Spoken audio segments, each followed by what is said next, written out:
Industry Minister Melanie Joly says she's met with Algoma Steel after the Northern Ontario company issued layoff notices to 1,000 workers yesterday. The layoffs come just 2 months after the federal government and the Government of Ontario pledged $500 million in loan support to the steelmaker to help combat the impact of U.S. tariffs. The goal was to make sure that the company would get through these months while they were working on pivoting and adapting their entire operations. Now, is it enough? We still need to be at it. And I know that this is not a perfect answer to those who are affected. But my point is we'll continue to fight for these jobs. We'll be working with the union, we'll be working with the company, and we'll make sure that the future can be brighter. Michael Garcia is the CEO of Algoma Steel, and he joins me now. Nice to see you, sir. Thanks for coming on. My pleasure, JP. So you're laying off some 40% of your workforce. Why are these workers getting a pink slip now? Well, it all started 6 months ago with the 50% tariff imposed by the U.S. When that 50% tariff was imposed at the end of May, effective early June, it closed our biggest market to Algoma, and it immediately made blast furnace production of coil really unviable. And so we had to come up with a pivot strategy on what we were going to do with this company if the U.S. market was going to remain closed, effectively closed to us. And that strategy is to pivot to EAF-only steel production, which means closing down our blast furnace and coke ovens. It's lower cost, it's more flexible, it's more resilient.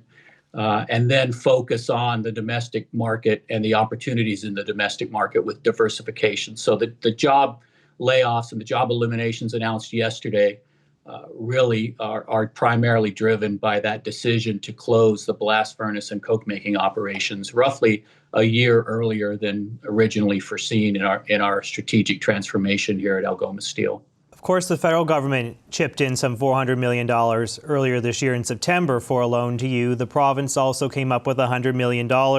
And Ottawa at the time was pitching this as a way to prevent these sort of workforce disruptions.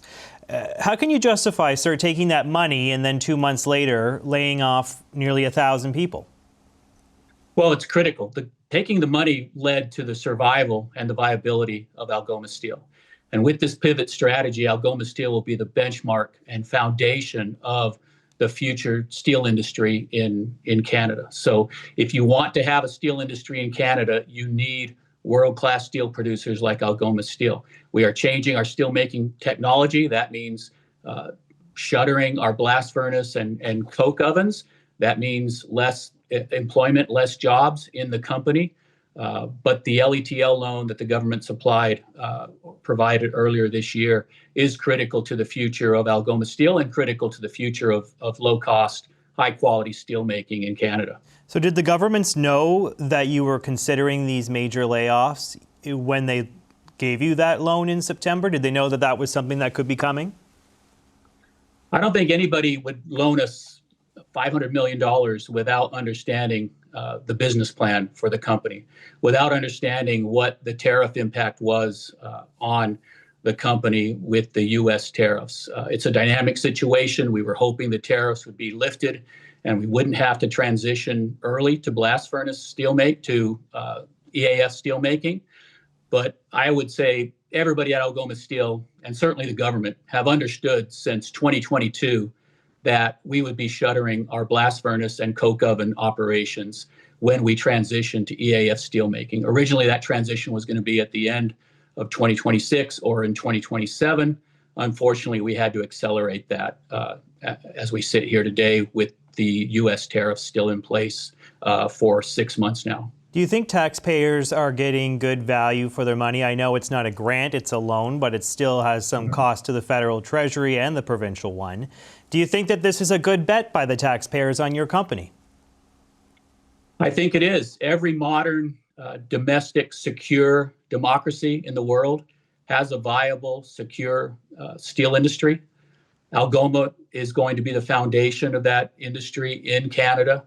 And so to the extent that a country needs, from a security standpoint, from an economic growth standpoint, From the standpoint of being able to build Canada strong, they need a vibrant steel industry. And I think that's where this investment plays a role. There's more work to be done as we pivot. We need to diversify our product range to the type of products that the Canadian market will be demanding now and into the future. Those investments, I believe, will come with job growth at the company. As we invest in beams, as we invest in new defense plate production, there's the opportunity to grow the employee base here at Algoma Steel by as much as 500 jobs. So I think the future is bright for Algoma Steel, and I do think that this investment made by the government is an important one and a wise one. Yeah, I was going to ask you about that because obviously the Prime Minister is rolling out a $50 billion infrastructure program. Of course, we have the Major Projects Office that is about to greenlight tens of billions of dollars worth of new initiatives, including a possible pipeline. And all of that will require a lot of steel. I mean, I feel like that would change the trajectory of your business, wouldn't it? If all these projects go ahead, that would keep your steel mill busy. It would, and that's what we're getting ready to be able to put in place to supply that future demand. Unfortunately, the demand isn't there today. Our historical demand and market in the U.S. isn't available to us. We've been locked out by the 50% tariff, and we are in the situation that we're in. We have a strategy. We understand that it's a tremendous impact on our employees. That's probably what we've been most mindful of this week, the impact on our employees and their families and the community here in Sault Ste. Marie. We haven't for a minute forgotten about that. And we're trying to protect the core of this company to rebuild, to pivot, and to be here for the future of Canada. The opposition Conservatives have urged the Liberal government to dump the industrial carbon price. You've probably heard some of this rhetoric, and they say they should do away with this centerpiece of the Liberal government's climate agenda. Would that help you in your business, getting rid of that levy? Look, the carbon price is not our biggest problem right now. It adds, $10, $20 per ton of steel to our production costs. When we are EAF, when we're converted to the EAF, our carbon intensity will be 70% lower. So we'll actually have an advantage versus our competitors in both the U.S. and Canada that are making blast furnace steel that have a much higher carbon intensity. So we see that as a competitive advantage. We can deal with the carbon price. I think the government needs to be mindful of the escalation of it. They have to be mindful that it never becomes a barrier to a steel company being successful, or never becomes a barrier to be able to continue to implement and improve your operations. But as long as it doesn't become that and it's implemented in a reasonable way, the carbon price is not the problem here.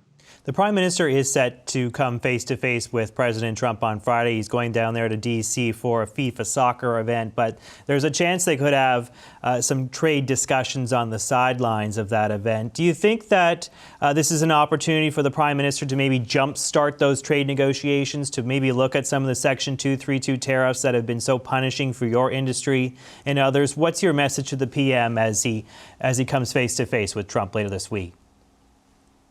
Well, I think anytime the Prime Minister has a chance to come face to face with the President of the United States, it's an opportunity. It's an opportunity to talk about what is in the best interest of both countries. It's an opportunity to talk about the very unique and special relationship between the United States and Canada, the opportunity to find common ground to create a better trading relationship than what exists at the moment today. And I would urge the Prime Minister, as well as urge the President of the United States, to take advantage of that opportunity and continue the dialogue. All right, let's leave it there. Michael Garcia, CEO of Algoma Steel. I appreciate you coming on, sir. Thank you. You're welcome.